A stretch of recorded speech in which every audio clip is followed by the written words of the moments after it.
नीतीश सरकार जल्द ही जमीन की खरीद बिक्री अपनी सरकारी वेबसाइट पर ऑनलाइन शुरू करने जा रही है। इसके लिए राजस्व और भूमि सुधार विभाग के पोर्टल को अपडेट किया जा रहा है।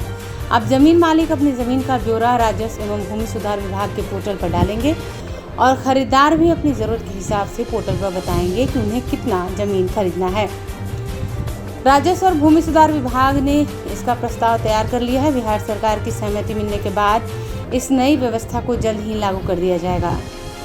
इसके लागू हो जाने के बाद बिहार में उद्योगों के लिए ज़मीन मिलना और आसान हो जाएगा। उद्योग लगाने वाले व्यवसायी अब सरकारी वेबसाइट के जरिए जान सकेंगे कि उनकी ज़रूरत के लिए ज़मीन कहां उपलब्ध है। बिहार सरकार के राजस्व और भूमि सुधार विभाग के पोर्टल में ज़मीन की खरीद बिक्री की खास व्यवस्था की जाएगी। एक तय प्रक्रिया के तहत खरीदार और ज़मीन मालिक ज़मीन के ब्यौरे की सत्यता और उसकी वैधानिक स्थिति को ऑनलाइन जांच कर सकेंगे।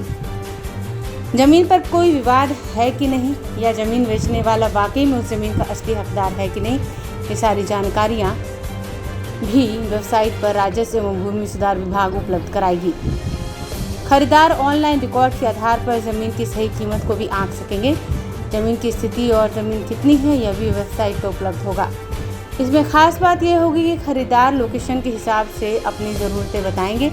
वेबसाइट की भूमिका बिक्री के लिए लोकेशन के आधार पर ज़मीन की उपलब्धता और उस तरह की ज़मीन के लिए उपलब्ध खरीदारों की पुख्ता जानकारी देने की होगी। ज़मीन की कीमत विक्रेता और खरीदार की आपसी सहमति के आधार पर तय होगी। खरीदार और ज़मीन विक्रेता को इसके लिए दलालों का सहारा नहीं लेना पड़ेगा। ज़मीन की खरीद बिक्री भी सरकारी दर पर हो सकेगी। इसमें राज्य में उद्योग धंधे के लिए ज़मीन मिलना आसान हो जाएगा। ब्यूरो रिपोर्ट, आंखें न्यूज़ 24।